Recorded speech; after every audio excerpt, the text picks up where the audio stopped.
un puerto Ethernet, ¿sí? Un puerto Ethernet de programación, y tiene un puerto serie. Estas dos cositas que tienen que ver con la parte de la comunicación de la CPU lo vamos a ver en una unidad posterior. Por ahora podemos decir que tiene un puerto de programación Ethernet, un puerto que tiene un conector RJ45, donde yo ahora me voy a conectar con mi computadora, y tiene un puerto 100, Modbus también es el protocolo, lo vamos a ver después, reitero. Vamos a tener un medio físico 232 o 485. Reitero, todo este apartado que tiene que ver con, con la comunicación lo vamos a ver con posterioridad en otra unidad. La alimentación en 24 horas. Les voy a mostrar el CPU. No sé si se llega a ver la imagen. Sí, sí.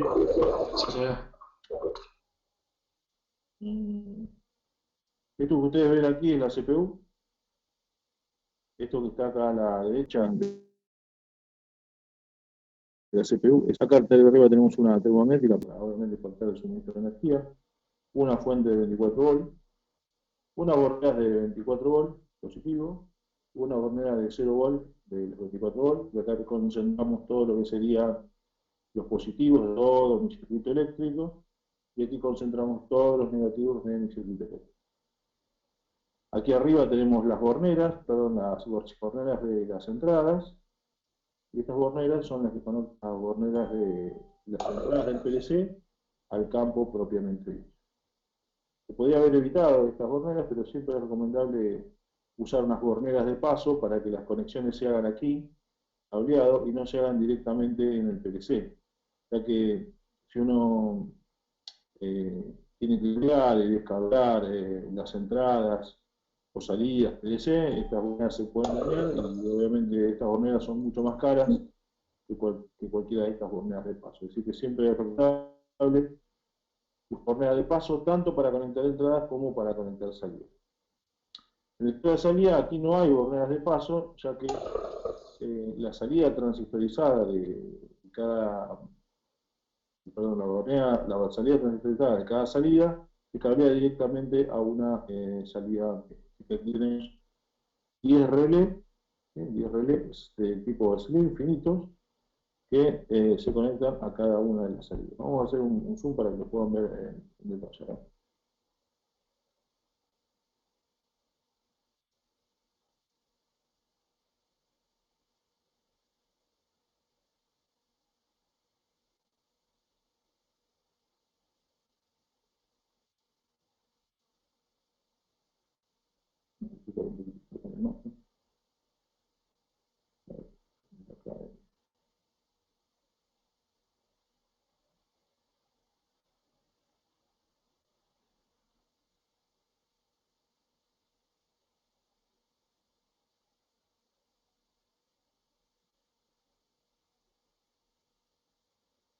Les queda un poquito la cámara.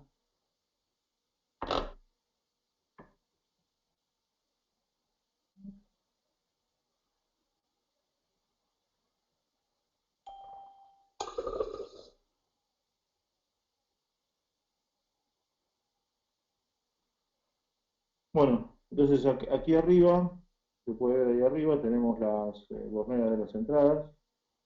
Tenemos dos tornillos que dicen no conectar, no conectar, el terminal común, y 0, y 1, y 2, y 3, y 4, y 5, y 6, y 7, y 8, y 9, y 10, y 11, y 12, y 13. ¿Sí? Son estas entradas que están cableadas acá. ¿Sí? Ya son las entradas de 24 volts.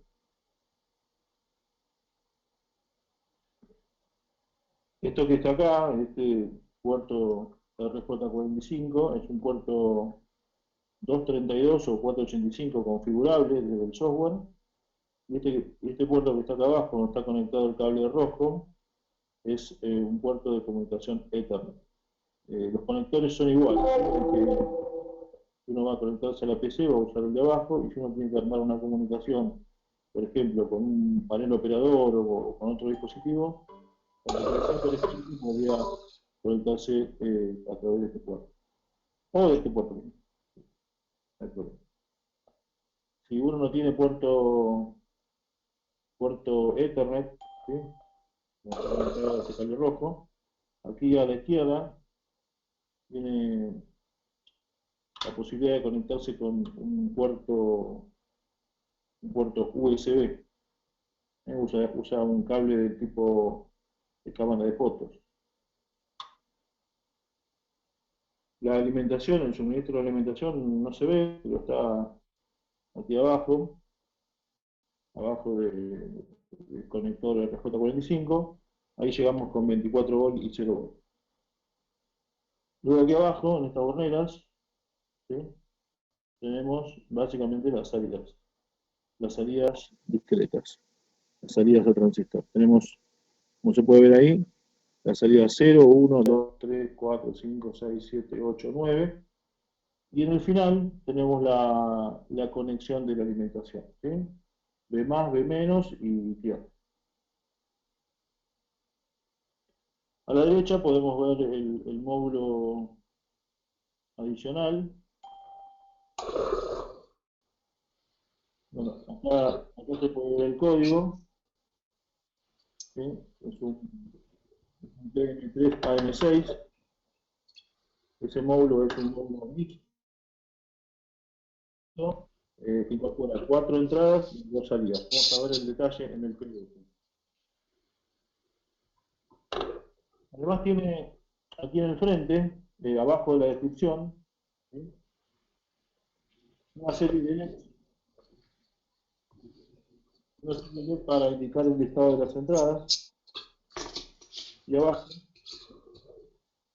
una serie de LEDs para indicar el estado, perdón, acá, ahí, una serie de LEDs para indicar el estado de la salida.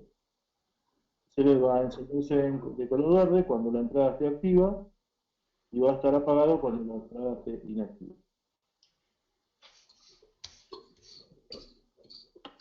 Después tiene una serie de indicadores de sistema.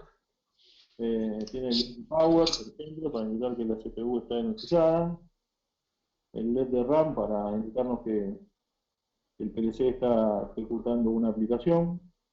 El LED de error, si llega a haber algún error en el programa. El estado de la batería y el estado de las comunicaciones.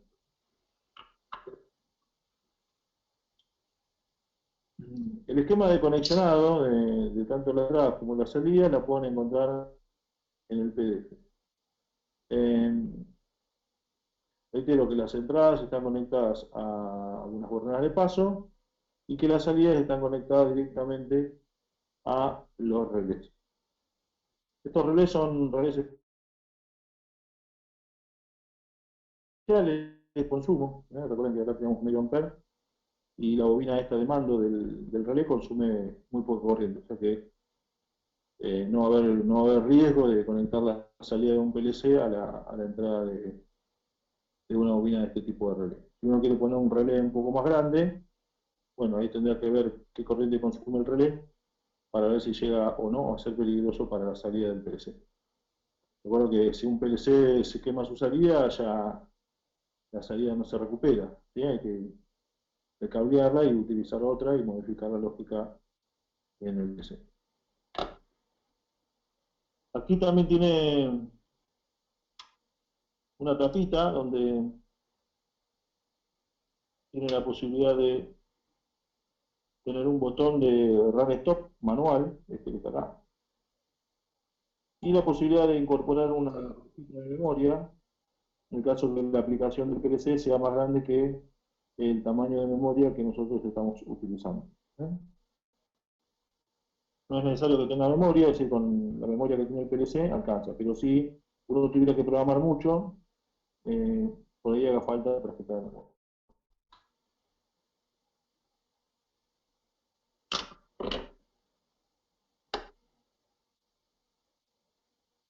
Bueno, volvemos al PDF.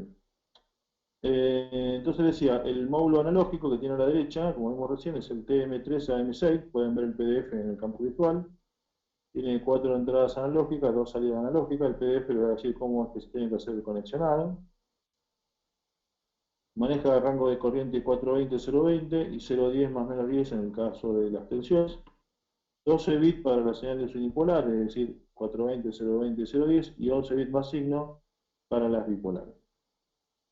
En cuanto a las características eléctricas del módulo, tiene una impedancia de entrada para tensión y para corriente y una impedancia de carga para tensión y para corriente. Las entradas y las salidas de ese módulo, de este PM3 AM6, se direccionan en porcentual IW1.0 a porcentual IW1.3 y porcentual Q1.0 a porcentual QW1.1. Puede que son 4 entradas y 2 salidas. Bueno, lo que vamos a ver va a ser medio un repaso de lo anterior, pero en esta nueva plataforma. Y van a coincidir un montón de cosas. Recuerden que estamos programando bajo norma IEC. Entonces, quizás los objetos de programación coincidan, debido a que ambos PLC trabajan bajo norma. En cuanto a los objetos de la programación completa, lo van a poder ver en el PDF que está en el campus. En cuanto a los objetos de lenguaje, también lo van a ver completo en el PDF. En cuanto a los objetos de entrada y salida, también completo va a estar en el PDF. Este apunte solo intenta hacer un apunte, un punteo de temas, pero la mayor información siempre va a estar en los manuales. Si no, tendría que hacer un apunte con las 500 páginas que tiene el manual, sería imposible. Esto sería como un resumen breve de las cosas más importantes que ustedes tienen que saber a la hora de la selección de un PLC y la programación de un. Bueno, en cuanto a los objetos de entrada-salida, los que vinculan el mundo exterior con el PLC, tenemos los porcentual, ¿sí? Que tienen que ver con las entradas digitales, los porcentual Q con las salidas digitales, porcentual I serían estas de acá, ¿sí? Porcentual I, porcentual Q, estas de aquí abajo, porcentual IW, algunas las tenemos aquí, las IW, y otras las tenemos aquí, las porcentual QW. El PLC también tiene incorporadas algunas entradas analógicas, ¿sí? Y pueden ver lo que está indicado acá, donde dice Analog In, ¿sí? Ahí tiene una puertita, vamos a abrirla.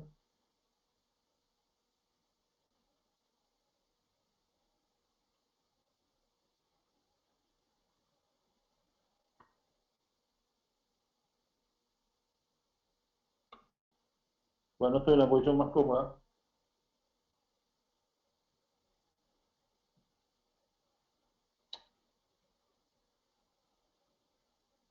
Bueno, no lo puedo sacar ahora, discúlpenme. Pero aquí tenemos las dos entradas analógicas que están indicadas ahí como A y 0 y A y 1. ¿Sí?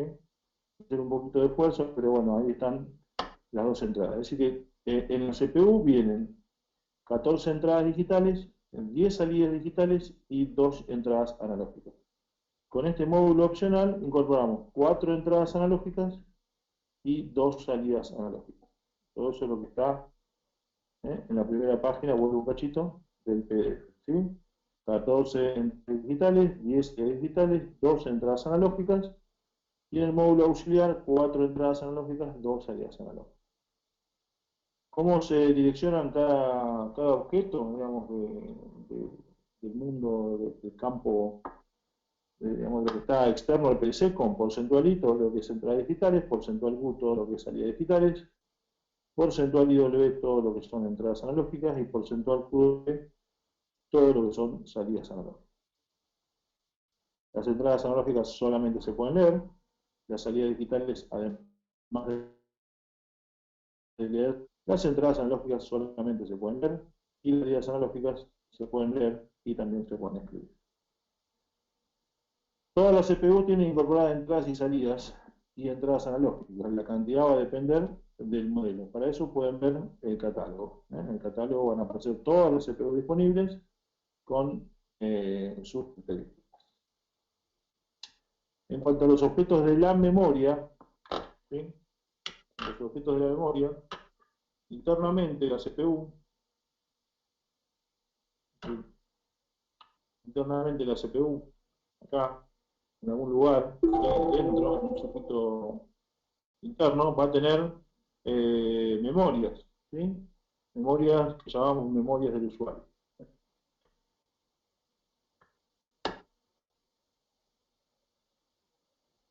Tenemos memorias del tipo bit para almacenar información booleana, que lo llaman marcas, o COID, o vidas internas. Tenemos 512, del M0 al 511, son tanto de lectura como de escritura. En cuanto a las palabras, tenemos la porcentual MW0 a la porcentual MW1999, es decir, que tenemos 2000 palabras para guardar información de la que nosotros querramos. Esto sería un equivalente a bobinas internas, a bobinas, en realidad, a la porcentual Q, y esto sería un equivalente a las entradas analógicas porcentual IW. La memoria es un bloque único, lo mismo pasaba en el PLC S7200, así que la zona de memoria de datos de 16 bits, de 32 bits, está toda compartida. ¿Cómo se comparten las posiciones de memoria? Bueno, la porcentual MW0 y la 1 forman la MD0 o la MF0, que son posiciones de memoria de 32 bits. La diferencia entre la MD y la MF es que la MF trabaja en números en puntos flotantes, es decir, con números con coma. La MW2 y la MW3 hacen la MD2 o la MF2, y la MW4 y la MW5 hacen la MD4 y la MF4. La 1, la MD1 o la MF1 se forma con la MW1 y la MW2.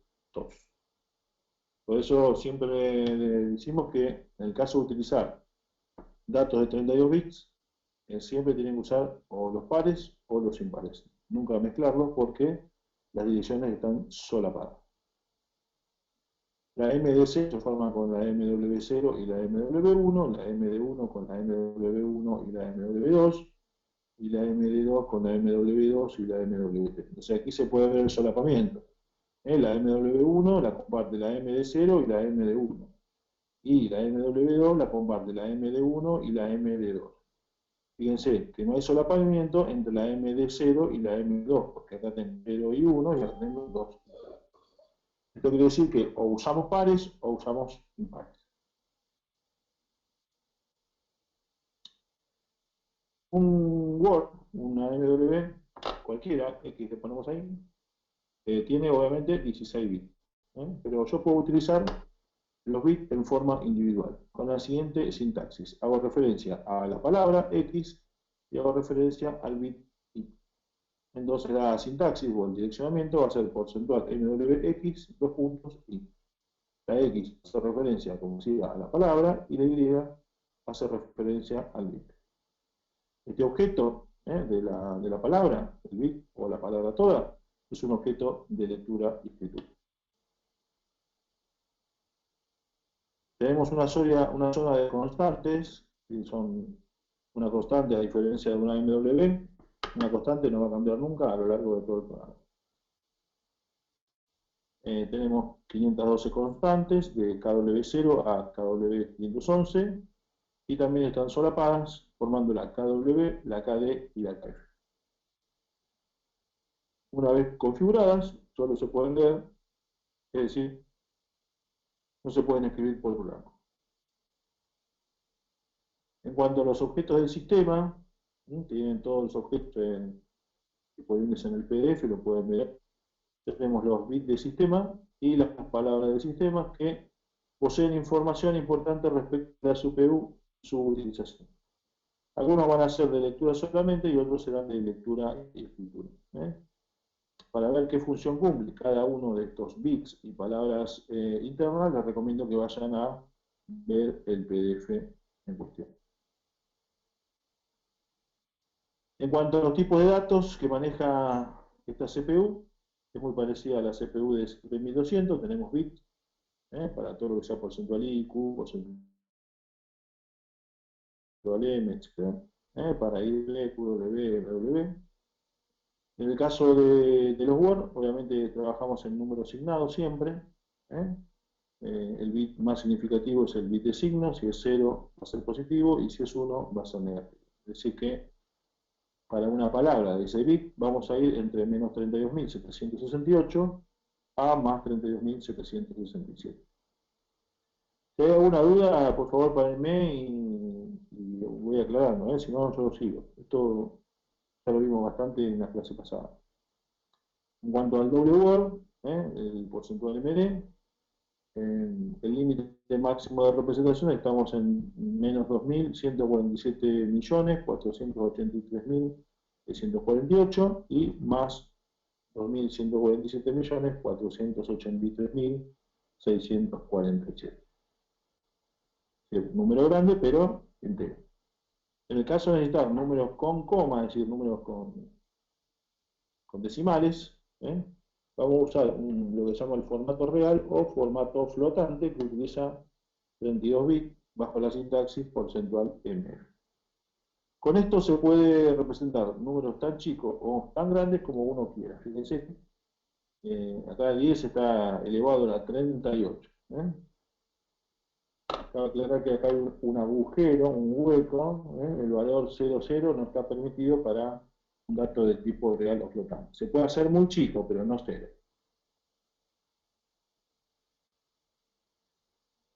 La parte de la representación en formato real o flotante sigue un estándar IE, IEEE, ahora no me acuerdo el número, pero creo que era 774, no me acuerdo,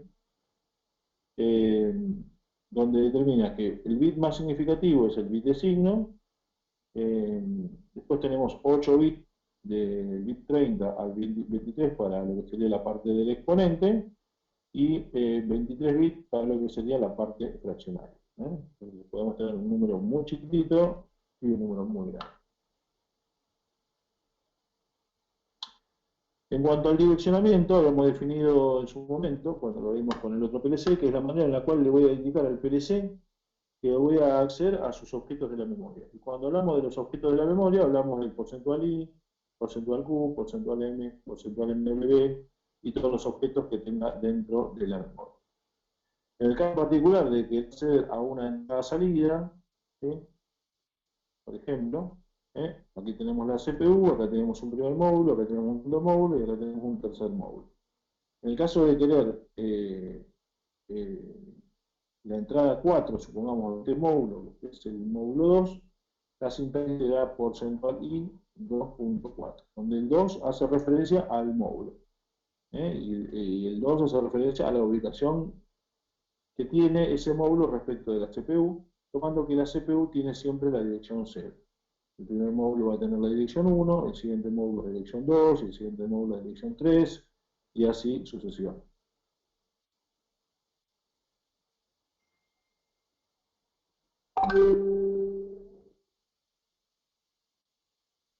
Lenguaje de programación.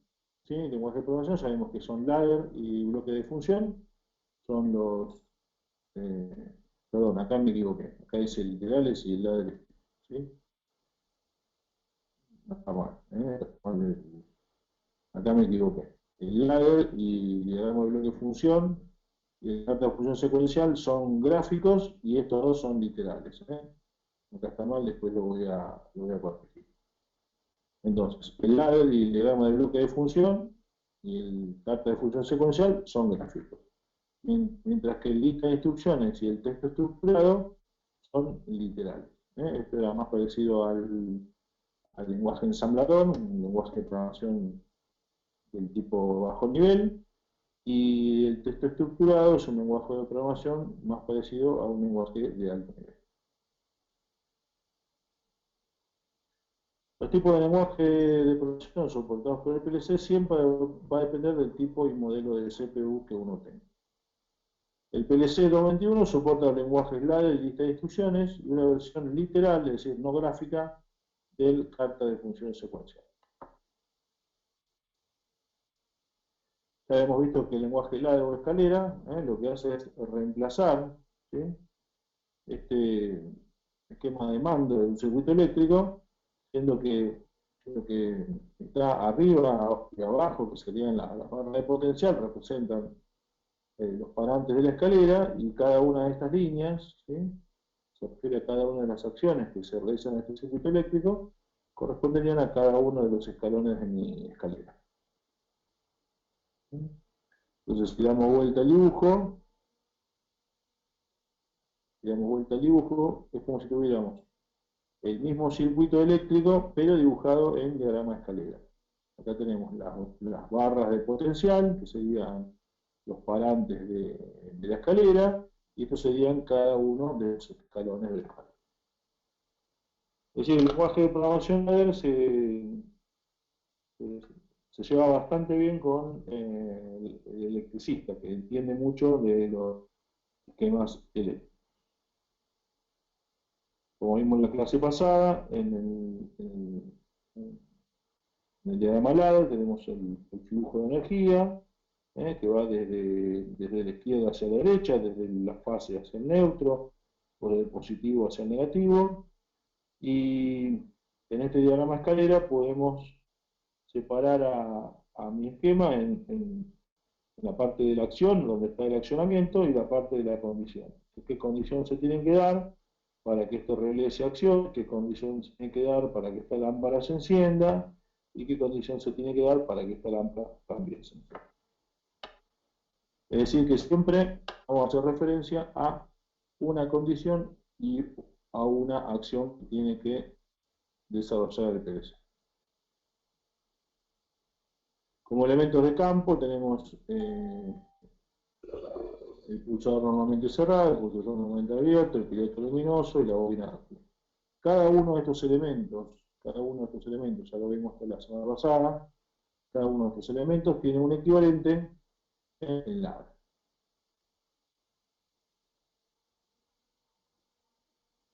En cuanto a los objetos de programación, pueden ver todos en el PDF que está en el campus virtual. Veríamos los contactos de nivel, los contactos de flanco, la bobina normal, la bobina negada, la bobina retentiva, y con cada uno de esos objetos podríamos implementar funciones lógicas: la función AND, la función OR, la función XOR, la función NOT, y todas las combinaciones que surjan a partir de esta función.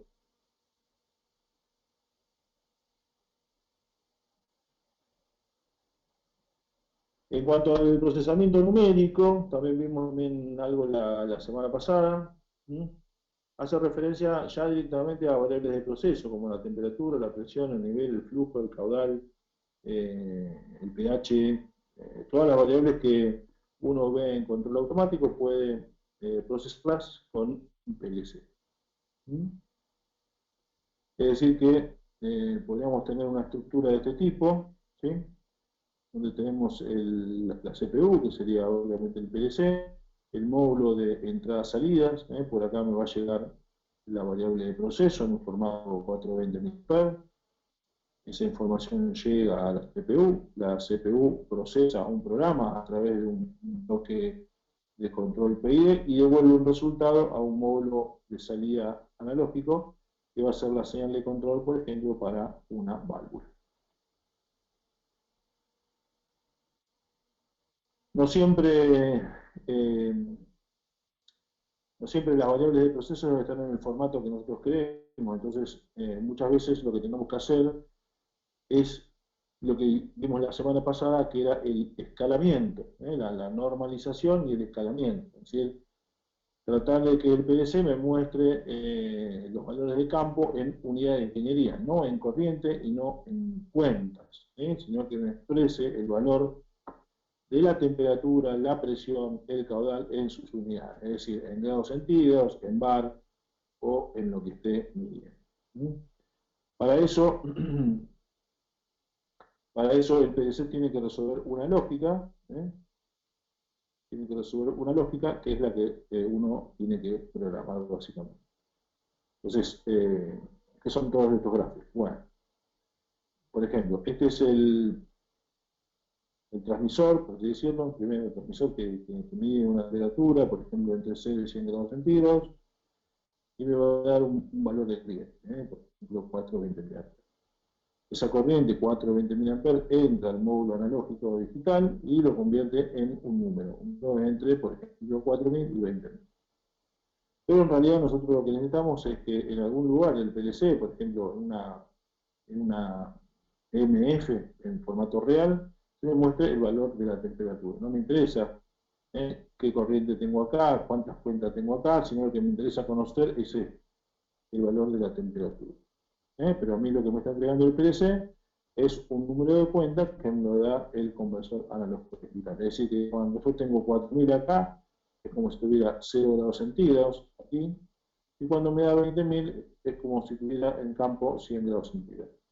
Es que lo que me va a interesar a mí es ver este valor, un valor entre 0 y 100. Y para ello, eso el PC no lo hace automáticamente, sino que nosotros lo tenemos que programar. Es decir, que este inconveniente, este tipo de inconveniente que se presenta al no tener el valor en unidades de ingeniería, se resuelve mediante la programación.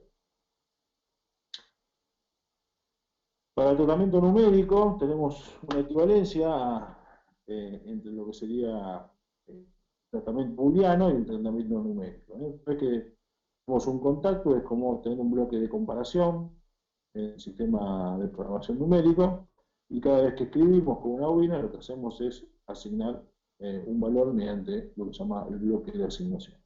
Esto lo vamos a ir viendo a medida que vayan programando. En cuanto a los bloques de comparación, tenemos por mayor, mayor igual, menor, menor igual, igual, o distinto. Es muy parecido a lo que tenemos en el S7-1200.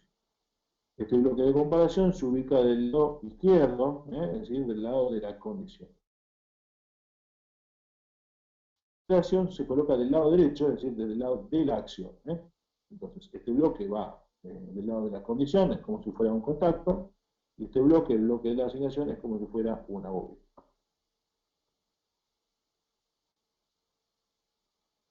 En ese bloque de operación, ¿qué podemos hacer? Bueno, sumar, restar, multiplicar, dividir, sacar el logaritmo natural, el logaritmo neperiano, el exponente, el valor cuadrático medio, el valor absoluto, truncar el resultado, calcular el seno, el coseno, la tangente, el coseno, el coseno, la tangente. Realizar conversiones de decimal a radianes, de radianes entero a real, doble entero real, real a entero, e incluso ejecutar clases de control del tipo PID. Es decir, que es un bloque multiuso.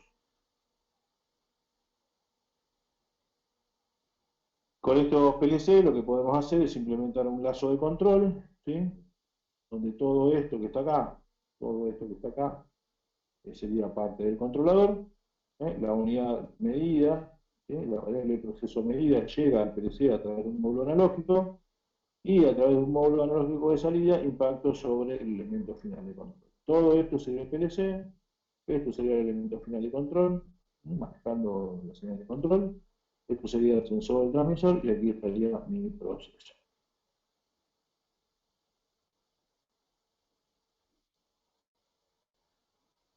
Si tenemos un bloque PID en el bloque de operación, bueno, obviamente tenemos que definir las constantes proporcionales, el tiempo integral y el tiempo diferencial, el periodo del muestreo para lo que sería el bloque de control. Tenemos que definir el tipo de acción, si va a ser una acción inversa o directa, si es calentamiento o enfriamiento. Inversa significa que si aumenta el valor de la variable de proceso, la salida disminuye, y directa es que si aumenta el valor de la variable de proceso, la salida también aumenta. Además hay que definir la modalidad de trabajo de este bloque de control PID, si va a trabajar en modo manual o en modo automático, o dejar disponible algún bit para que yo pueda pasarlo a manual o automático las veces que me haga falta. Bueno, aquí está un ejemplo de cómo escalar una variable ahora con este PLC, nada más que bueno, la cuenta hay que hacerla un poquito distinta, no se normaliza, sino que hay que hacer una lógica todo de este tipo para poder realizar el escalado y poder ver el valor en unidades de ingeniería. En la proceso IW 1.0, por ejemplo, tenemos el valor crudo de la señal de campo, y por ejemplo en la porcentual MF106 tenemos el valor en unidades de ingeniería. ¿Cuáles son los elementos que tenemos en campo? Normalmente en un sistema de control, bueno, tenemos una suma PT100, un conversor, un módulo de entrada analógica del PLC, un panel operador, un PLC, un módulo de salida analógica, un relé de estado sólido, es decir, son todos diferentes tipos de elementos que forman parte de un sistema de control o de un sistema de automatización.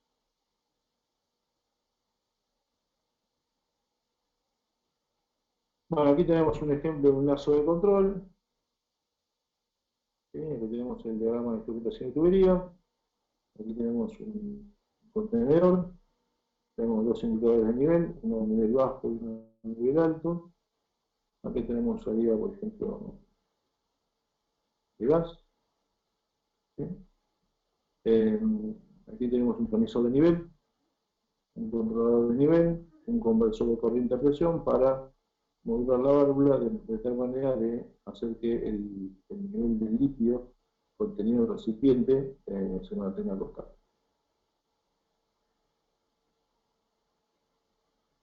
Entonces, con un PLC nosotros podemos hacer control, que sería hacer esto, por ejemplo, controlar el nivel, o podemos hacer automatización. Bueno, esto está pensado para la gente de control automático, así que lo podemos obviar, ¿sí? Que electrónica 2, nosotros lo pensamos siempre más para el lado de control de máquina, ¿eh? Tanto para el lado de control de proceso. Bueno, no sé si hay alguna duda hasta acá con esto. Un rápido.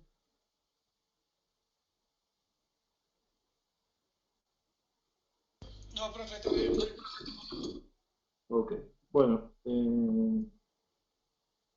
yo tengo cableado acá en el PC, tengo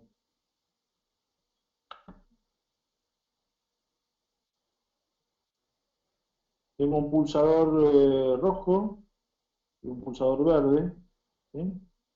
Pulsador rojo y un pulsador verde.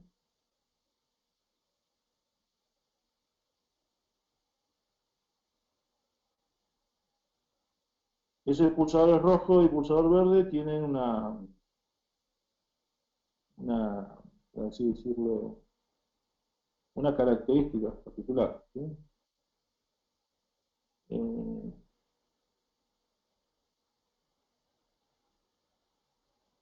los pulsadores de color rojo son pulsadores normalmente cerrados y los pulsadores verdes son pulsadores normalmente abiertos, ¿sí?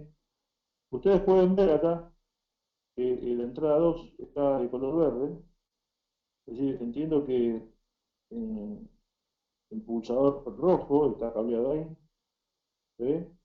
La entrada 2, ¿sí? Significa que el pulsador rojo, este pulsador, está cableado ahí. Vamos a tratar de sacar los cables.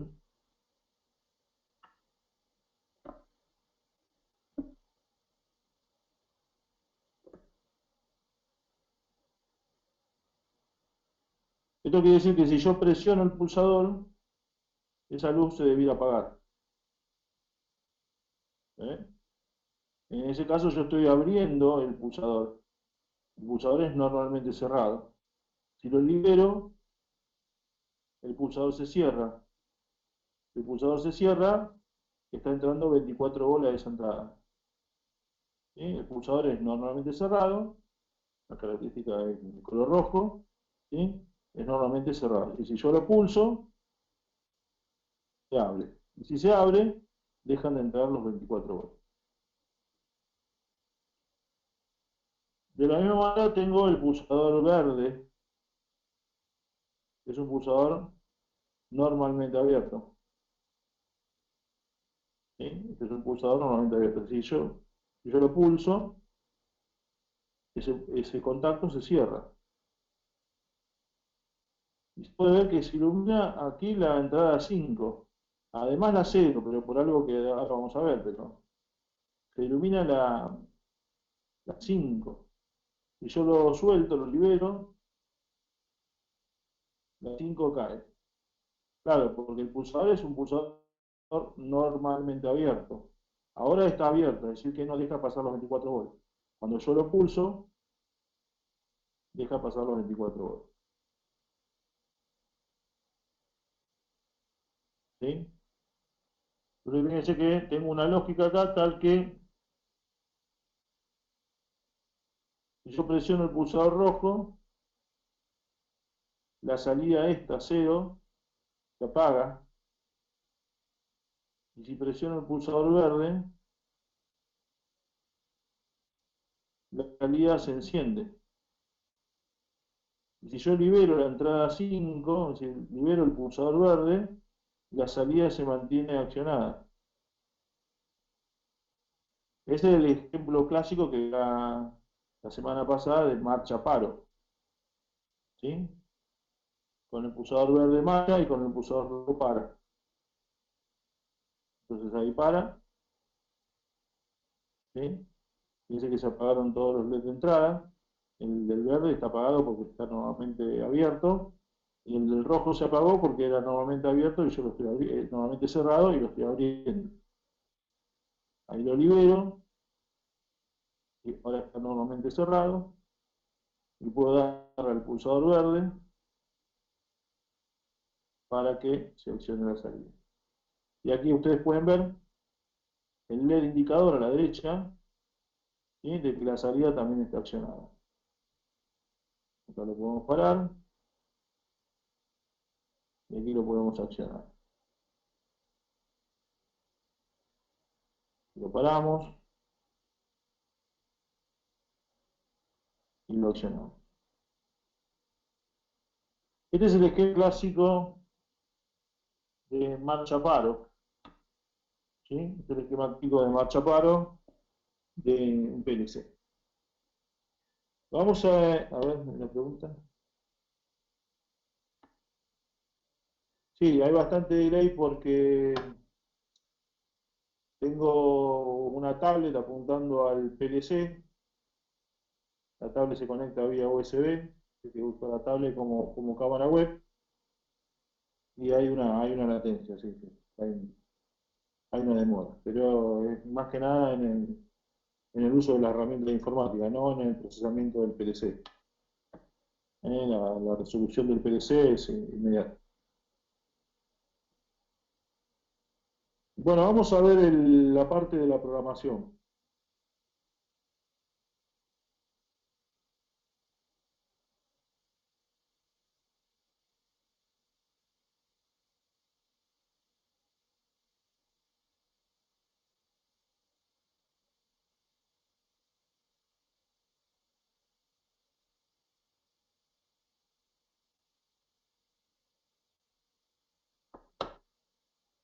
¿Se ve el software?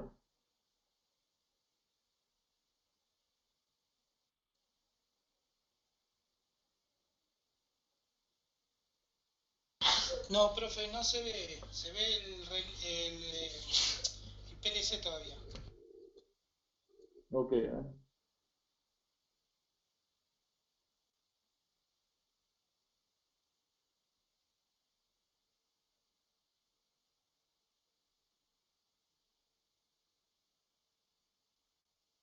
Ahora sí. Ok, gracias. Bueno, lo que podemos ver ahí es lo programado. Fíjense a ver si puedo hacer un zoom, no sé si se ve bien ahí.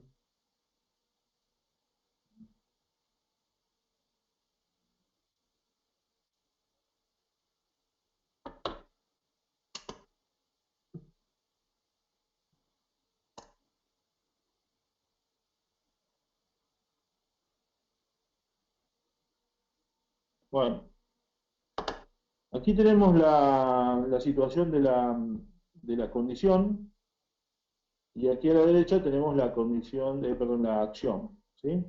La acción sería activar la marca interna 0. Y la condición es que se accione la I05 o la misma M0. Y la condición de desactivación sería la I02. Fíjense que ahora voy a checar un poquito el zoom porque ahí. Voy a apagar la salida. No se lo voy a mostrar, pero lo voy a apagar porque ustedes ven aquí abajo que la salida Q00 está accionada, ¿sí? La salida Q00 está accionada. Voy a pulsar el pulsador rojo y la salida cae. Entonces fíjense lo que sucede aquí. Como la entrada I0.2 tiene un pulsador normalmente cerrado, ya me está dejando aquí pasar corriente. Solo falta que se cierre este contacto para que pueda fluir la corriente, se accione M0, y si M0 se cierra, o se acciona, se cierra este contacto, y finalmente después se copia este valor en la salida. Entonces si ahora yo pulso la entrada I0.5, que tenía el pulsador normalmente abierto, yo lo dejo ahí presionado, ¿sí? Ahí está presionado, la salida se accionó, la marca se accionó, la M0 se puso en 1 y la Q00 se puso en 1. Y yo libero la entrada 5, como la M00 está en 1, por más que se caiga la I05, el flujo de corriente sigue viniendo por acá. Ahí lo liberé y el flujo de corriente sigue viniendo por acá.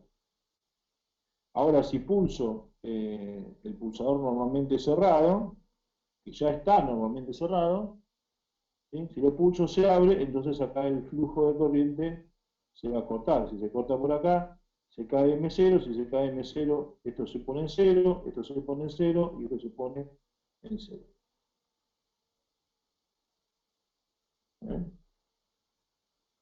Damos vuelta, marcha,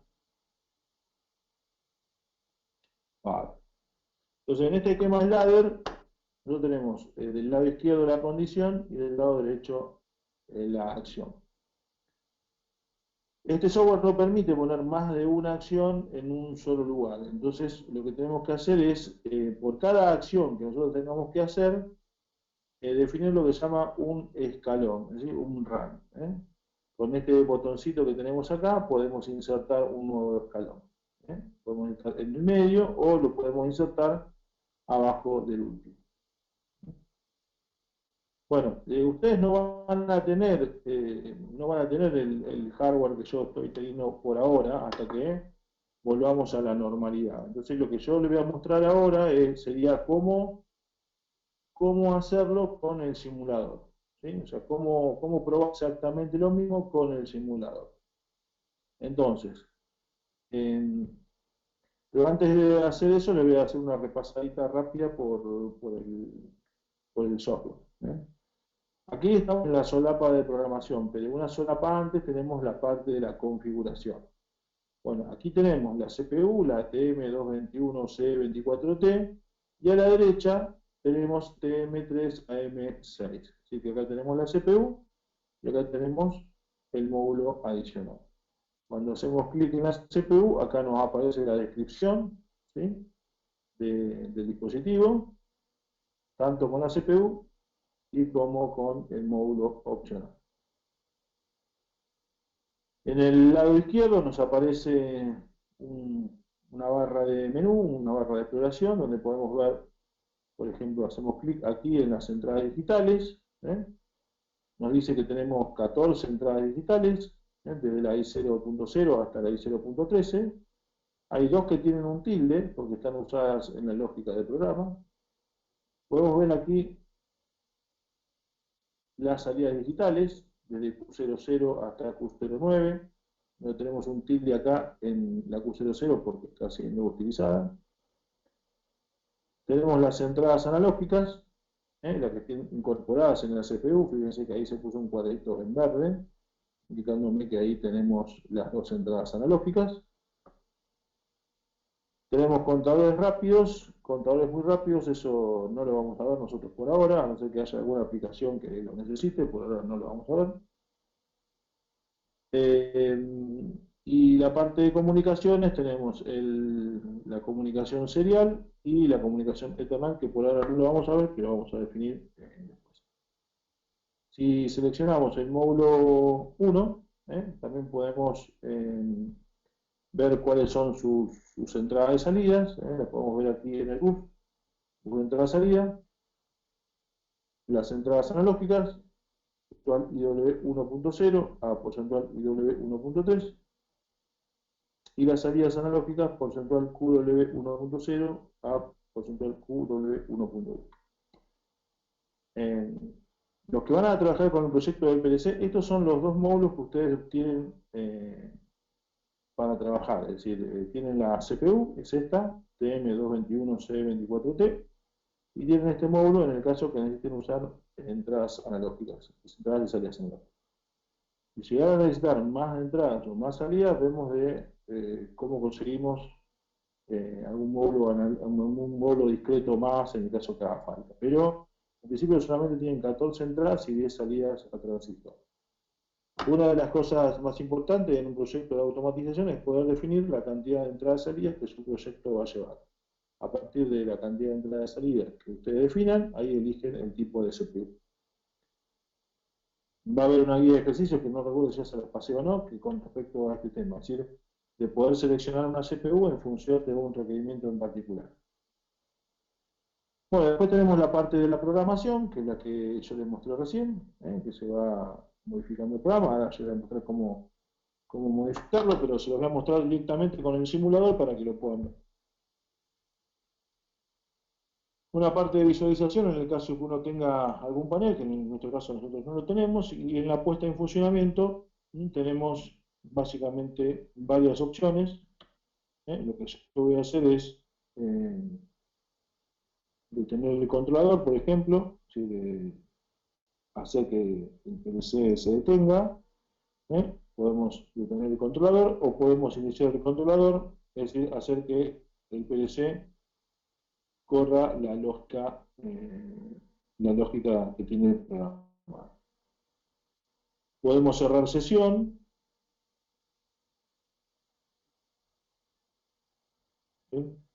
Y una vez que uno cierra sesión con la conexión con el PLC, lo que puede hacer si quiere es iniciar el simulador. Es decir, en vez de iniciar sesión al conectarse con el equipo, lo único que puede hacer es iniciar la sesión, pero con el simulador, que es lo que vamos a ver nosotros ahora. ¿Sí? Para que ustedes puedan ir probando la lógica que vayan haciendo, puedan trabajar con el simulador en vez de que inicien sesión, porque no van a poder hacerlo porque no tienen PLC.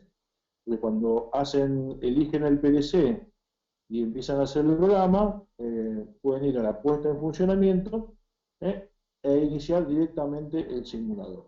Con eso pueden ir trabajando e ir probando los programas que ustedes vayan haciendo. Entonces, como ya tiene un programita, el software acá cargado, ¿sí? También lo tiene la CPU, pero ahora no voy a usar la CPU, voy a usar el simulador. Inicio el simulador.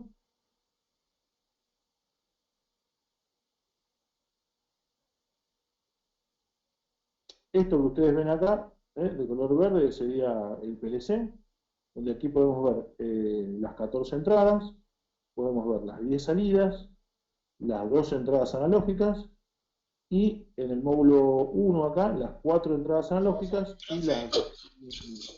Sí. No se ve. Sí. Bueno, a ver.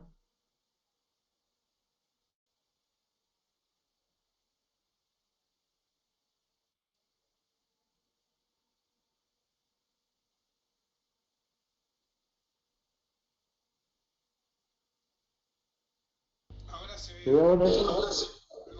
Ok. Bueno, entonces cuando ustedes dan iniciar el simulador, les va a aparecer este cuadrito, este rectangulito verde, donde pueden ver aquí el tipo de modelo de CPU que tienen. Aquí el estado de los LED que tienen en el frente de la CPU, que en este caso ustedes no tienen CPU. Acá pueden ver que está energizado. El LED de RAM está tildando, significa que el PLC está en stop. El LED de error y el estatus de la comunicación. Acá pueden ver el estado de las 14 entradas, el estado de las 10 salidas, el estado de las 2 entradas analógicas. Todo esto está incorporado en la CPU. Y aquí a la derecha, bien a la derecha, pueden ver el módulo adicional que tiene las 4 entradas y las 2 salidas. Una vez que iniciaron el simulador, van a iniciar el controlador. Cuando ustedes le dan a iniciar el controlador, van a poner en RAM el PLC. Pero ¿cuál es el PLC? El simulador. Es decir que lo que van a estar poniendo en RAM es el simulador. Entonces, Esto que está tirando acá, va a tener que quedarse fijo, indicando que la CPU ahora, en este caso el simulador, está corriendo el programa. Le damos a iniciar el controlador, me aparece aquí un mensaje, está a punto de iniciar el controlador, para ello haga clic en aceptar, caso contrario clic en cancelar, nosotros queremos correr el simulador, le digo aceptar. Fíjense que ahora el LED RAM quedó fijo, ¿sí? Quedó fijo. Entonces ahora tengo que reproducir lo que yo tenía cableado, ¿sí? Lo que tenía cableado es en la entrada 2 un pulsador normalmente cerrado, así que lo voy a tener que cerrar haciendo clic en la entrada 2.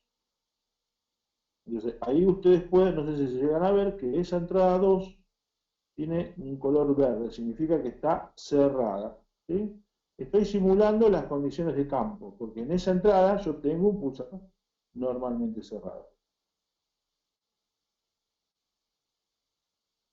Ahora, si conecto la entrada 5, como la entrada 2 está cerrada, vamos a ponerlo acá en la programación. Ahí está, fíjense. ¿Eh? Fíjense, yo a la entrada 2 lo voy a bajar ahora. Se ve que aquí se cayó, pero esa no es la posición normal. Porque dijimos que aquí tenemos en campo un pulsador normalmente cerrado. Entonces, para que refleje las condiciones de campo, voy a tener que cerrar esa entrada. Ahora estoy en condiciones normales. Entonces yo me puedo dar cuenta que en 2 tengo un pulsador normalmente cerrado. Y en 5 tengo un pulsador normalmente abierto. Si hago clic en la entrada 5, en el número 5, fíjense que ahora esto se cerró, esto ya estaba cerrado, se accionó M0, se cerró M0, se cerró M0 y se accionó U00. Y ustedes lo pueden ver acá, que la salida 0 está de color verde. Si la entrada 5 cae, es decir, que ahora libero la entrada 5, se puede ver que cayó acá. Esto se mantiene retenido por la lógica del programa. Y para que se caiga en definitiva la salida Q00, tengo que liberar la entrada 2, o sea, presionar el pulsador rojo. Presiono el pulsador rojo, ahí cae, y ahora lo libero.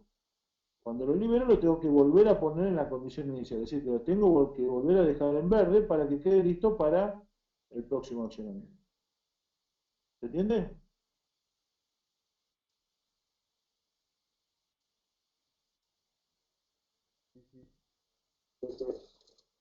¿Acá? Entonces ustedes van a poder trabajar, van a poder avanzar con la lógica del programa, trabajando básicamente con el simulador. Lo que tienen que respetar van a ser las condiciones que van a tener en campo para poder simular el programa. Después cuando tengan la CPU, lo único que tienen que hacer es descargar el programa y listo. Eso es lo bueno que tiene este software, que tiene un simulador muy simple, muy sencillo de utilizar. Si ustedes quieren agregar más secciones del programa, bueno, separan aquí, por ejemplo, ¿sí? Y agregamos un nuevo escalón. ¿Sí? Lo voy a bajar un poquito. Ahí tenemos el nuevo escalón, le podemos agregar, si queremos, un contacto. Por ejemplo, no sé, y 0.3, no está usada, pero no importa. La vamos a poner cerrada. 0.3 y una bobina, por ejemplo. Fíjense que si yo la coloco al lado,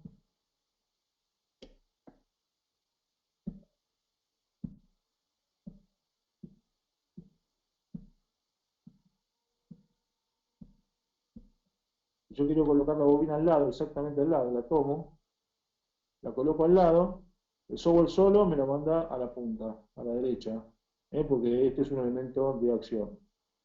Y vamos a poner Q0.5. Ya está. ¿Sí? Una vez que yo tengo el programa, fíjense que ahí tenemos dos en color verde y uno en color naranja, significa que este cambio no lo está corriendo la CPU. Está escrito en el PLC, pero no lo está corriendo la CPU. Para que lo corra la CPU debería estar en verde. Para que esto se ponga en verde, que es la nueva modificación, lo que tengo que hacer es enviar las modificaciones del programa. Entonces hacemos clic en enviar, envía al PC y ya está de color verde. ¿Y qué pasó acá? Bueno, la entrada 3 está negada y la salida 5 se accionó automáticamente. ¿Por qué? Porque dice que esto es un contacto normalmente cerrado. Dice, si está en cero, accionar la salida. Y claro, está en cero porque nadie le puso ningún valor. Si ahora yo la entrada 3 la coloco en 1, la salida 5 se tiene que dar. Perdón, me equivoqué. A 3 0. Ahí está.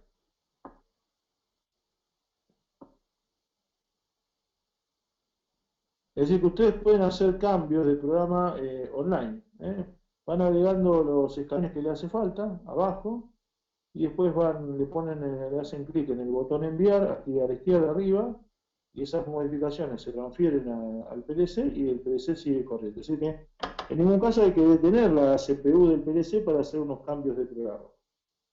Algunos cambios sí requieren alguna modificación, pero ustedes trabajan con entradas y salidas, no va a hacer falta. Pero si trabajan con un bloque temporizador o con un bloque contador o con alguna marca que no está definida, bueno, ahí sí quizás les pida que detengan el controlador. Vamos a ver un ejemplo.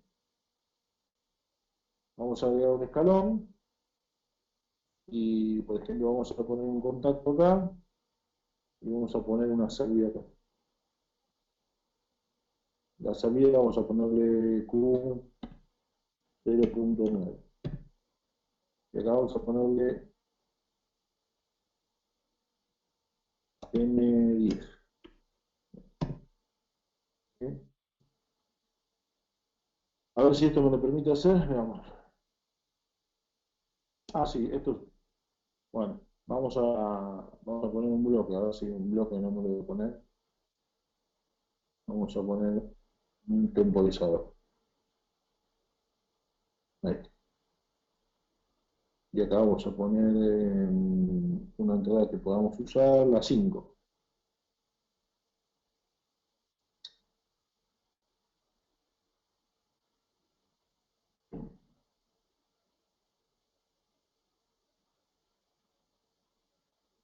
Bueno,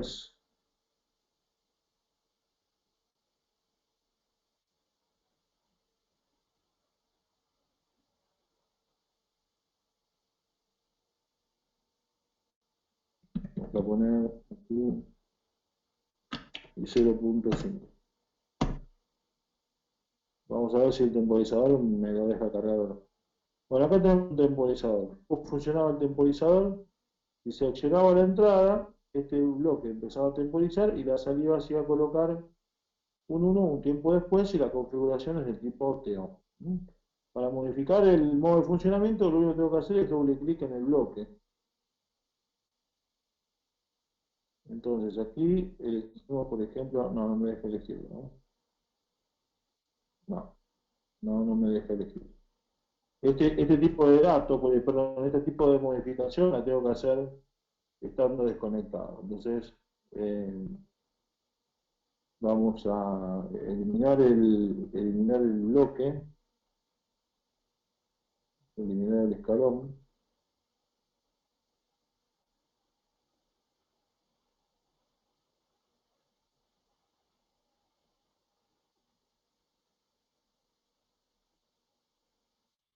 Vamos a puesta de funcionamiento, voy a detener el controlador, que lo paso a stop, detengo el simulador, voy a la parte de programación, agrego un escalón, agrego un contacto, vamos, un poco antes, y 0.5, agrego un temporizador y agrego una salida Q0.9. Modifico la forma de trabajo, fíjense que aquí ya cambió, ahora lo puedo hacer. Modo de trabajo TON, TOFF TP, elijo TON, el preajuste vamos a poner 5 segundos y la base de tiempo obviamente segundos. Quiero que seleccione a los 5 segundos. Bueno, entonces ahí ya quedó configurado el bloque temporizador para que la salida se accione a los 5 segundos y se accione la entrada. Recordemos que la entrada tiene que quedar mantenida en una durante 5 segundos. Bueno, una vez que ya hice la modificación, voy a la puesta en funcionamiento, inicio el simulador.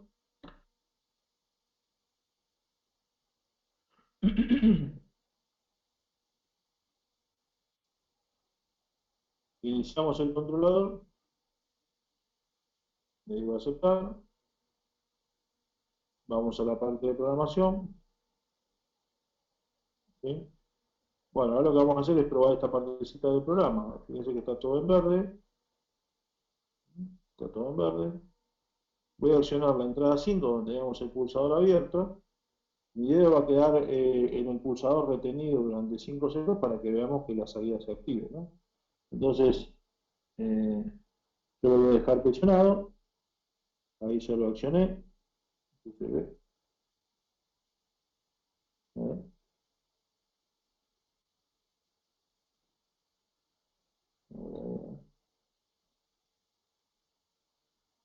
Perdón, estoy trabajando con el simulador, lo tengo que hacer aquí. Ahí está. Ahí está. Como la entrada está en 1 y la salida está en 1. Es decir, la entrada cae, la salida cae. Si la entrada está en 5, está en 1, empieza a temporizar, tiempo, la entrada se cae, la salida nunca se entera. Es decir que se retarda la conexión de la entrada. Es decir, la entrada tiene que estar conectada durante un tiempo mayor a los 5 segundos para que la salida se entere. ¿Sí? Entonces fíjense acá, le voy a la entrada 5 y la salida 9 sería esta de aquí. Ahí está en color verde.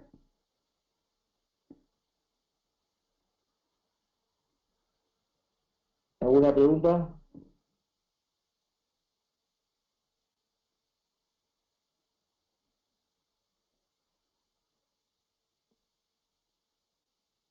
Entonces, No, lo profe, no, primero ninguno. ok. Bueno, entonces lo primero que tienen que hacer es configurar la CPU, es decir, saber qué CPU van a usar. Si van a usar la del laboratorio, que es la única que tenemos, tiene estas características. Si necesitan más entradas, va a haber que agregárselo acá al costado, a los que tienen, puede hacer el proyecto.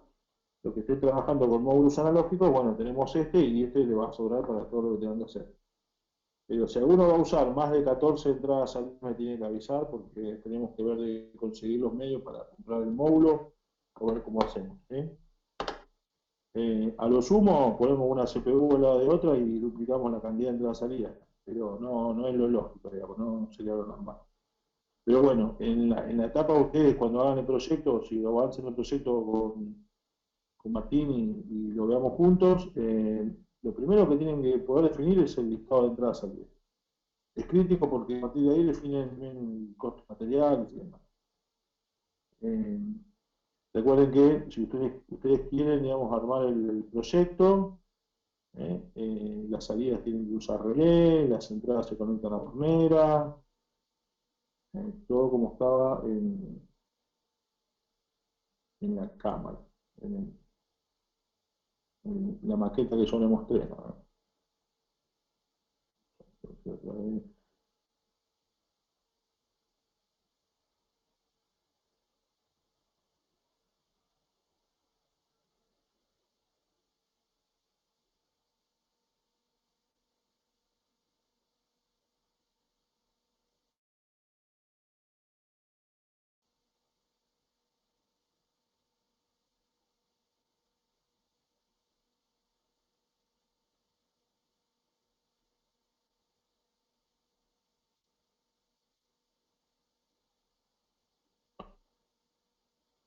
Un punto de entrada-salida, pónganle que puede llegar a costar $1 más o menos. $1, $1.20, $1.50, dependiendo qué tipo de materiales usen. Es decir que cuando hablamos de $1 por punto, $1.50 por punto, significa ustedes acá van a tener un tornillo, acá van a una bornera, acá van a tener un cable, que van a tener que poner una puntera acá, una puntera acá, la puntera va a tener que estar identificada, el cable va a tener que estar identificado, todo eso, digamos, todo lo que sería la señalización de cada uno de los elementos de campo y está en $1,5. O sea que si uno tiene que hacer 100 puntos de entrada-salida, sin contar el PLC, solamente lo que sería bornera y accesorios, tiene que contar 100 por 1,5.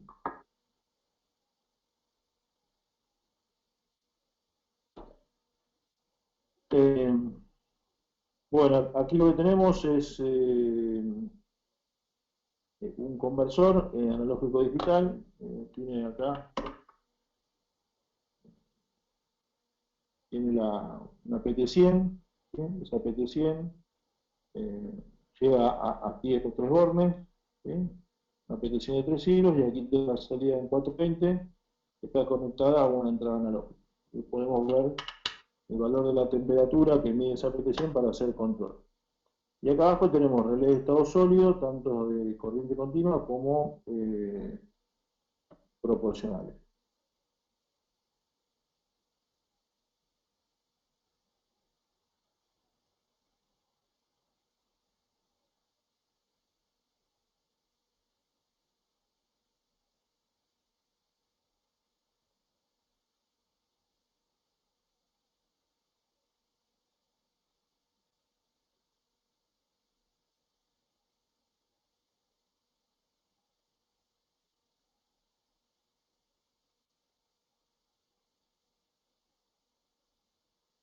Bueno, para el caso que tengan que usar entradas analógicas, porque si tienen que hacer control, tienen que usar entradas analógicas, entradas de salida analógicas, no va a haber mucho misterio.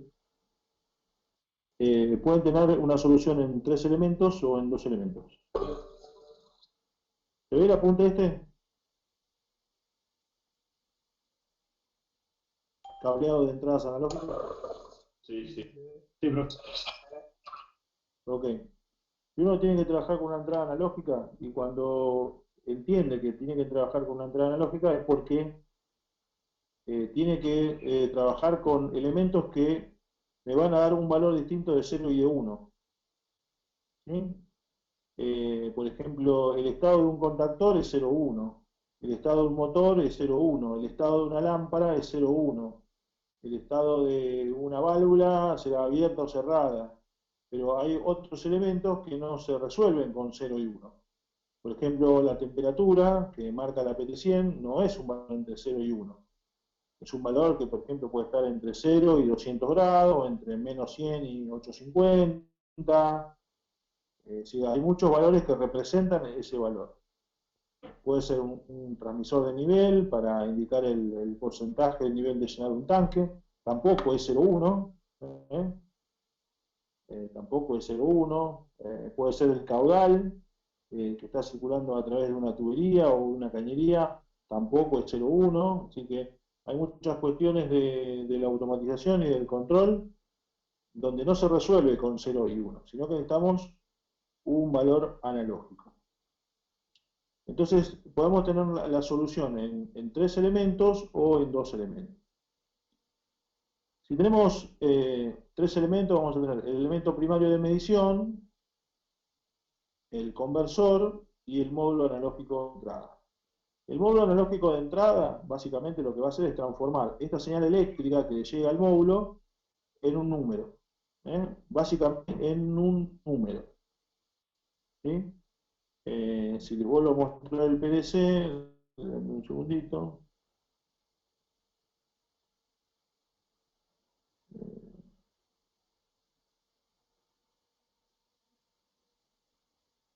¿Se ve ahora el software?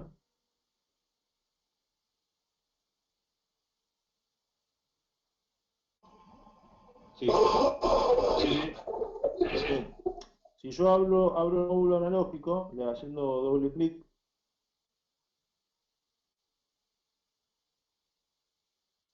bueno, acá están las salidas, para abajo están las entradas. Voy a detener el simulador. la parte de la configuración, y aquí tengo las entradas analógicas. Aquí la entrada analógica 1 está configurada en 420 mA. ¿Sí?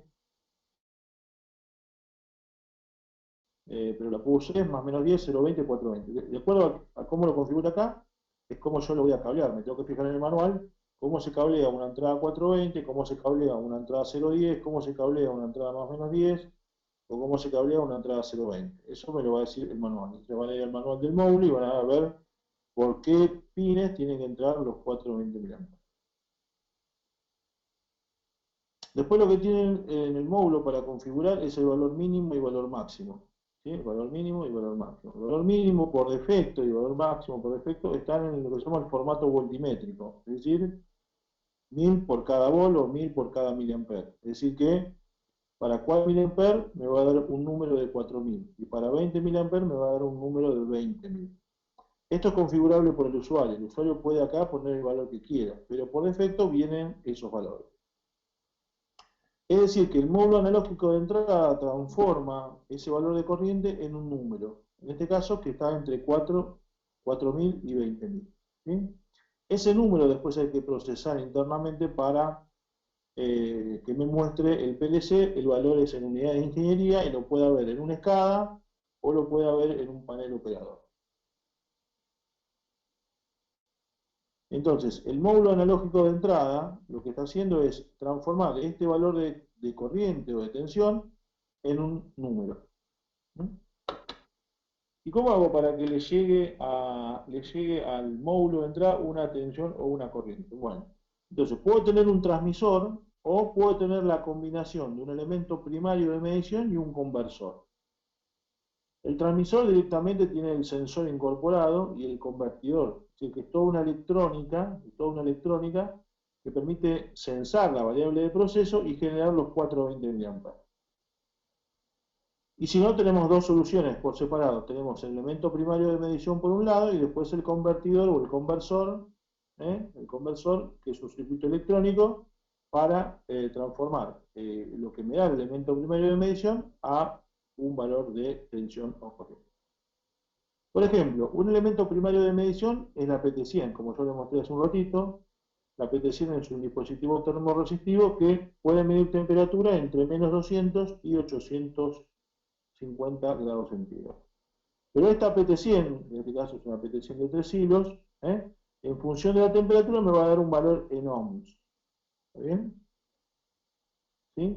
Esto es más o menos la forma que tiene de resolver la PT100 la temperatura, ¿sí?, medida. Entonces tiene una variación de resistencia, que es la variación de la resistencia de salida, digamos lo que yo mido acá, en función de que esto sea sometido a temperatura, en función del rango de medición de temperatura. ¿Sí? Esto me da la transferencia de lo que sería la termocupla en ohms sobre grados centígrados. Después haría falta un convertidor. Yo puse acá como ejemplo uno, esta es la referencia comercial, que convierte la información que proviene de una PT100 de 3 hilos, acotada entre 0 y 100 grados, con una salida 420 mA, donde necesita este dispositivo una alimentación de 24 volts. Es decir, que este es el convertidor, el elemento que es pensado para que uno le conecte el elemento primario de medición, ¿sí?, y me genere una corriente de salida. Pero es un circuito electrónico, es decir, que tiene que estar siempre alimentado. ¿Sí? ¿Cómo se conecta eso? Bueno, acá tengo el conversor, acá tengo el elemento primario de medición, acá tengo la fuente de alimentación y acá tengo la salida. El generador de corriente, 420 mA. ¿Sí? Ese generador de corriente se va a aplicar obviamente a una carga. Y esa carga tiene que ser de un determinado valor que va a estar dado por el módulo de corriente.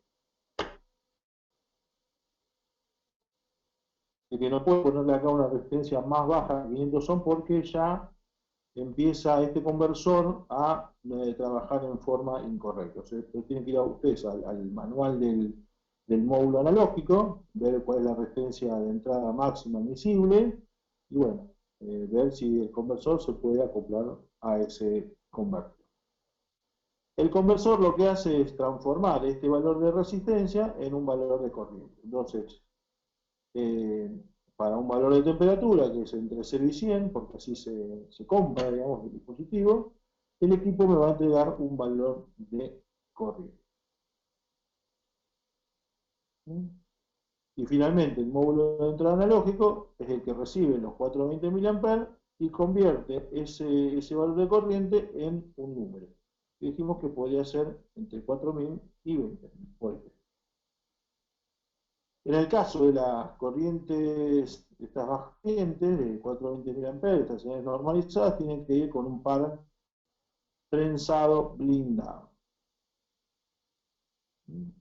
Acá tenemos las características del módulo, las repasamos un poquito otra vez: 4 entradas, 2 salidas, 0 10 volts, menos 10, 20, 420. El módulo se alimenta en 24 volts, tiene un convertidor de 12 bits para las señales unipolares, es decir, esta y esta, y tiene un conversor de 11 bits más signo para las bipolares, es decir, para más menos 10 volts.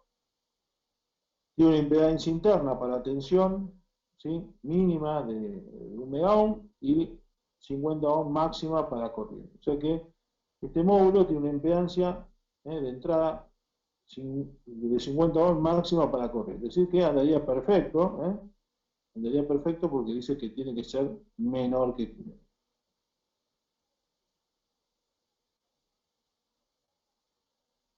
En cuanto a la impedancia de carga, ¿sí?, acá están las especificaciones, tanto en tensión para corriente. Para la configuración por default, como les mostré recién, entre 4000 y 20000, corresponde a 420 mA en formato voltmeter. Si la corriente está entre 4 y 20 mA, la salida va a estar entre 4000 y 20000. Es decir que en el PLC voy a tener que hacer el escalamiento. Es decir que cuando tenga 4000 me marque 0 grados y cuando tenga 20000 me marque 100 grados centígrados. Bueno, hay que hacer esta cuentita, que es la ecuación de una recta que pasa por los puntos, no es nada complicado, y hay que resolverla matemáticamente con los bloques que tenga el PLC. Acá se puede ver la lógica de programa que tendrían que correr para convertir el valor crudo que está midiendo la PT100 con los valores ingenieriles. Lo primero es pasar lo que está en la entrada analógica a la memoria interna del PLC para poder procesarla. Luego lo que hacemos es convertir este número que está en un formato entero a un número real, y lo hacemos de esta manera para poder hacer que no se pierda ninguna cuenta. Digamos, podemos aumentar la precisión trabajando en formato real.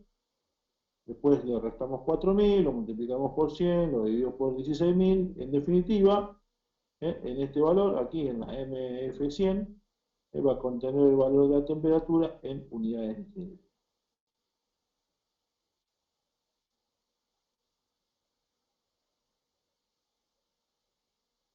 Entonces, para los que tengan proyectos donde ustedes necesiten conectar entradas analógicas, tienen que hacer este pequeño análisis, para ver cuál es el elemento primario de medición,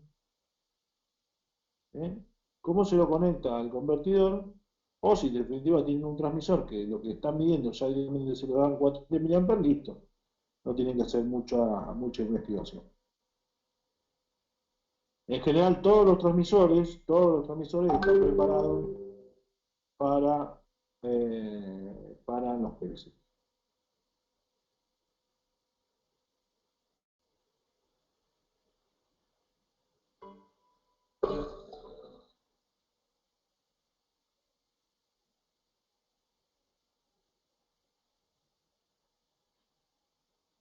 ¿Cuáles son otros elementos primarios de medición? Clásicos, digamos, ¿no? Termocuplas, miden temperatura también, pero generan una tensión en milivolt. Una placa orificio para medición de presión diferencial, son elementos que nombramos en el control automático del año pasado. Son elementos primarios de medición, es decir, que son elementos que generan, digamos, una señal a partir de de un fenómeno físico. Los transmisores, pues dijimos que tenían incorporado elementos primarios de medición, que son, por ejemplo, los transmisores de nivel y los transmisores de presión. Aquí pueden ver la foto de un transmisor de presión, Danfoss, que es la marca.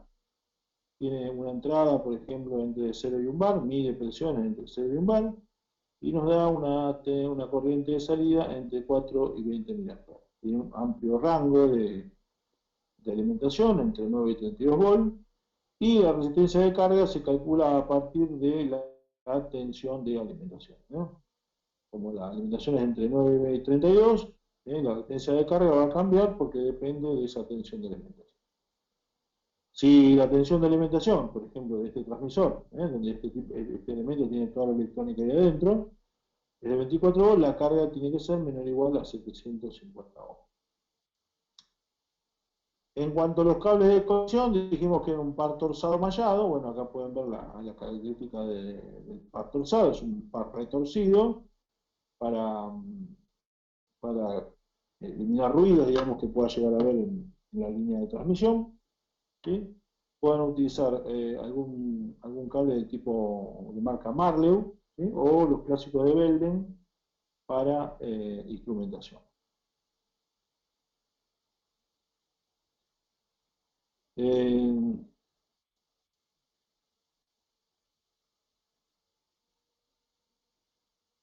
¿Alguna pregunta?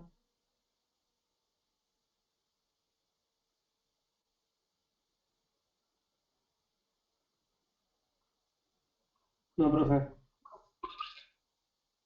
Ok.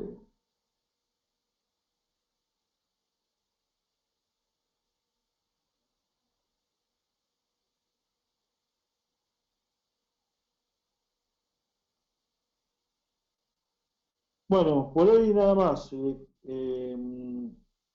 No recuerdo si yo le subí las guías de...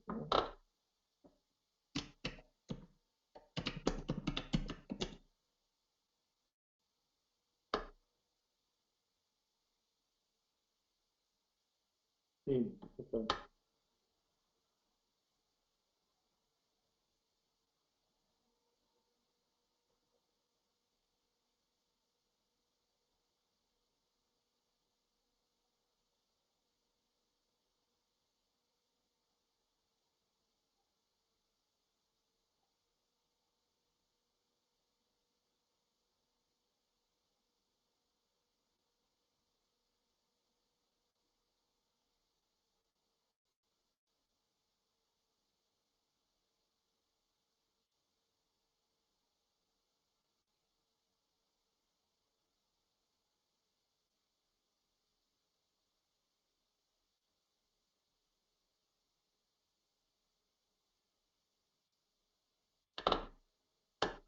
Bueno, ¿se ve la guía de problemas? Sí, sí. Ok. Hay dos guías de ejercicios. Normalmente la segunda...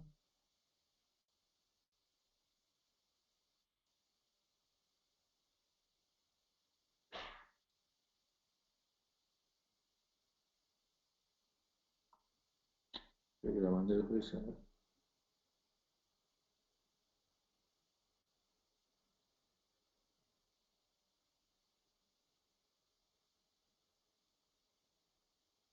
Bueno.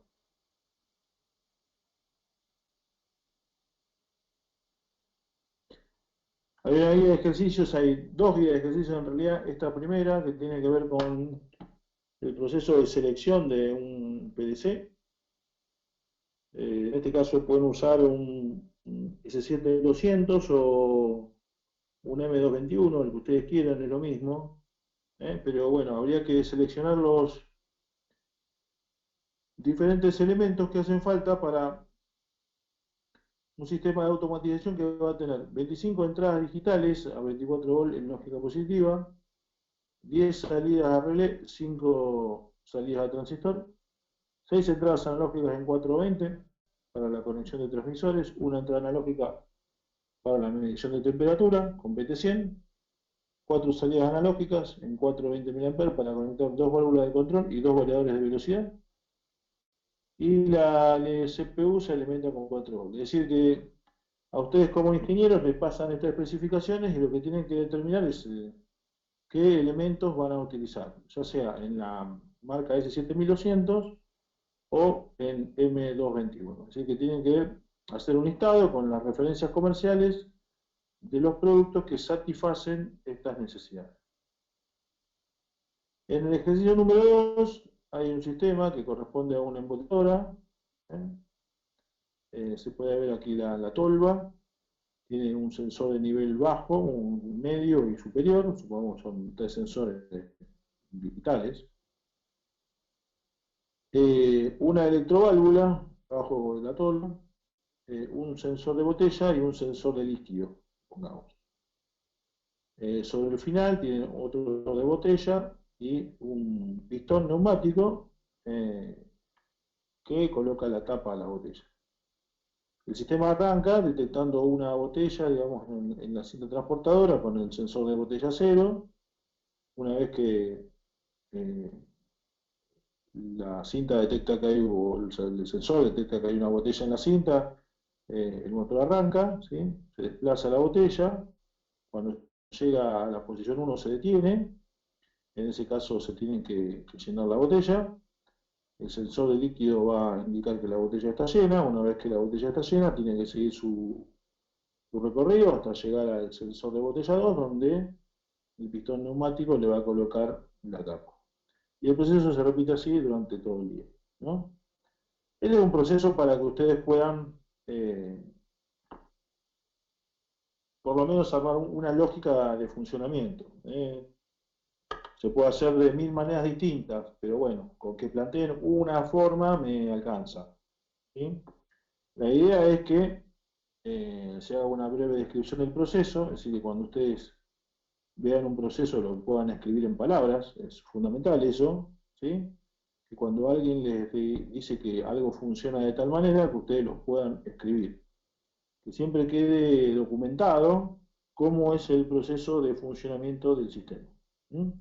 Porque después empiezan, bueno, yo te dije esto, me dijiste lo otro, y bueno, lo mejor siempre son los papeles. Si hay una conformidad entre el cliente y uno, y el cliente firmó la conformidad de lo que había que hacer era eso, si después resulta que necesita otra cosa, bueno, habrá que generar los adicionales que correspondan, porque el cliente se equivocó y no porque uno se equivocó. Un listado de los elementos de campo: adaptadores, proyectadores, detectores, sensores con su nombre, mnemónico, descripción y estado de reposo.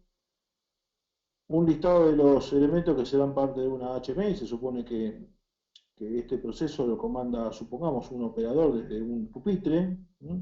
Cuando hablamos de HMI es una interfase humano-máquina que vincula a la persona con el proceso. Puede ser un tablero con llaves, pulsadores y pilotos. No hace falta que sea un panel operador o un SCADA. Un HMI significa es una interfase entre el proceso y uno, el ser humano. Así que pueden agregar los elementos que consideren necesarios. El listado de las protecciones que hagan falta para hacer seguro el funcionamiento del proceso, y qué PLC especificarían para automatizar dicho proceso. Si de entradas, salidas digitales, analógicas, comunicación, todo lo que ustedes crean conveniente, que es necesario que nuestro cliente tiene que colocar o comprar o encargarles a ustedes de todo ese listado que hace falta. Y el ejercicio 3 tiene que ver con, bueno, cómo conectarían diferentes tipos de elementos al PLC. ¿Sí? Ahí en esos tipos de elementos tenemos encoder, tenemos sensores de 2 hilos, sensores de 3 hilos. Se los puse con la referencia comercial para que se acostumbren a buscar información nueva de dispositivos electrónicos nuevos, sensores de 2 hilos, de 3 hilos, encoder, relés, PT100, transmisores, ese tipo de cuestiones que no son tan eléctricas.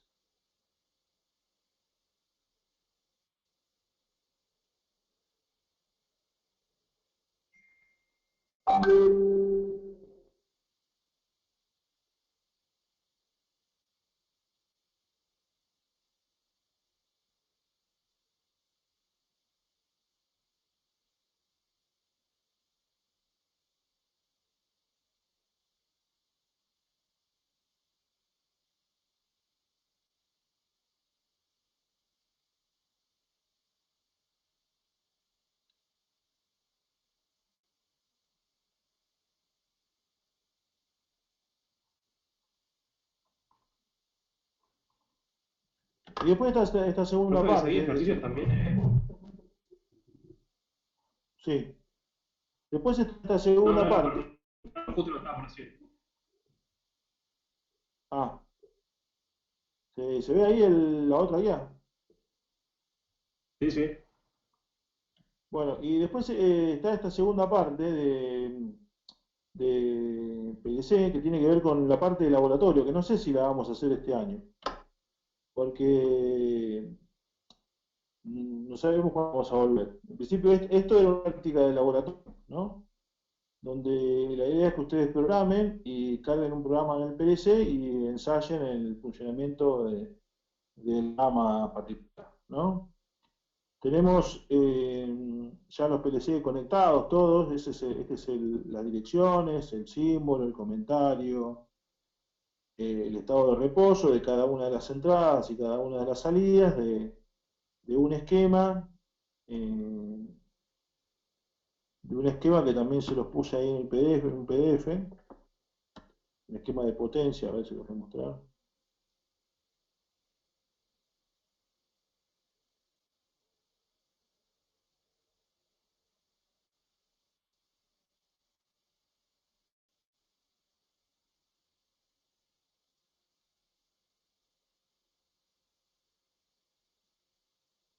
Puede ser, ¿no? Sí, sí. Un esquema de motor. Sí, sí, perfecto. Bueno, nosotros Sí. tenemos en el laboratorio. Ok. Lo que tenemos en el laboratorio armado para que ustedes prueban los programas PLC son arranques de motores, básicamente. Tenemos un arranqueito acá con un motor asincrónico trifásico, tiene un conductor y un guardamotor, un motor para inversión de marcha, ¿sí? Con estos contactores, y un motor acá, un tercer motor para arranque estrella triángulo. Pero bueno, la idea es que hagan los arranques de motores con el PLC. Y para eso hay una serie de ejercicios que se ensayaron en el laboratorio, pero no sé si lo vamos a poder hacer este año, pero bueno, pues lo vamos a hacer, ustedes lo van a ir haciendo y lo vamos a probar. El día de mañana lo podemos ir al laboratorio, lo vamos a probar. Bueno, acá hay una serie de ejercitaciones, ¿sí? Para hacer. Lo pueden simular si quieren con el KDSIM o con el mismo 221, como quieran. Ahí son libres de elegir lo que quieren hacer. Pero después, cuando lo quieran probar en el laboratorio, está cableado al S7200. No hay mucho para. Ahí sí que no tenemos mucho para elegir. Entonces está pensado acá en esta práctica de laboratorio, básicamente hacer diferentes tipos de arranque directo, inversión de marcha, arranque estrella triángulo, arranque temporizado, arranque del tipo LIFO, FIFO, es decir, básicamente arranques digitales, o sea, todo booleano, ¿sí? Todo booleano. Sí, acá hay una serie de ejercicios, mírenlo y después en todo caso nos consulta, ¿sí? Pero bueno, la idea de esta práctica es que se desarrolle en el laboratorio, ¿eh? Pero si no hay laboratorio, van a tener que hacer los ejercicios y probarlos y después vamos a poner una fecha de entrega y si se puede el día de mañana probar en el laboratorio, se puede probar. Y si no, lo probarán ustedes con el simulador del 221, lo probarán con el Cachimu o con algún otro software que ustedes quieran. Digamos, total, si vamos a trabajar con simuladores, pueden trabajar con el que quieran. Lo más importante de la práctica de PLC es que ustedes entren en contacto con los PLC y pueden proveer sus programas con los motores, eso es lo más divertido, digamos, ¿no? Lo que puede llegar a ser un poco más real. Pero bueno, dadas las circunstancias que estamos viviendo, no sabemos qué va a pasar. Así que bueno, toda la información de las prácticas está en el campus virtual, así que si llega a faltar algo me avisan, pero en todo caso lo voy a revisar, que esté todo ahí disponible.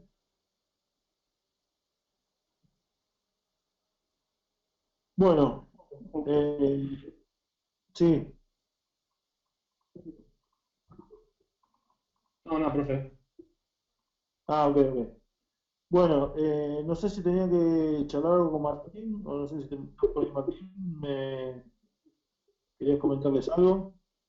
Hola, a ver, ¿cómo va? Bien, bien, ¿vos cómo estás? Bien, bien, todo bien.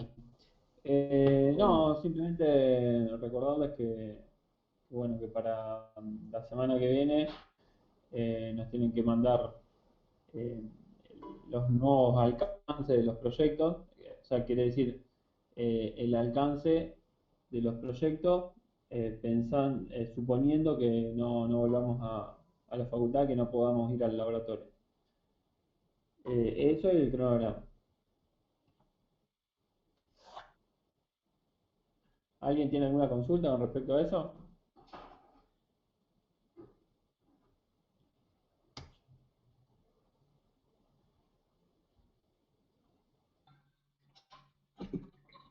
Por mi parte no.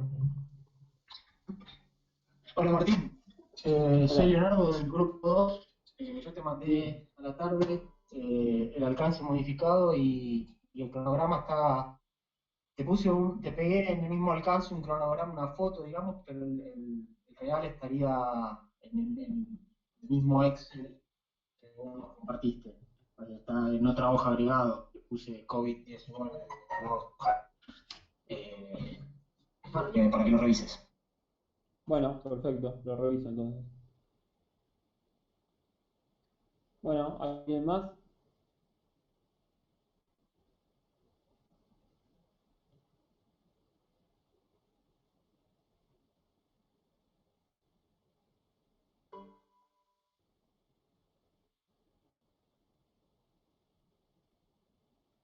Bueno, bueno, eso sería todo.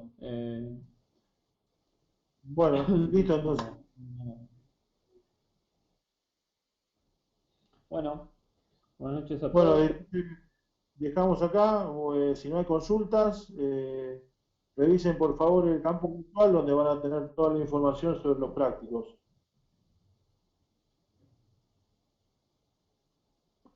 Ok, gracias. Hasta la próxima. Chao, buenas noches. Chao, hasta luego. Buenas noches. This session is no longer being recorded.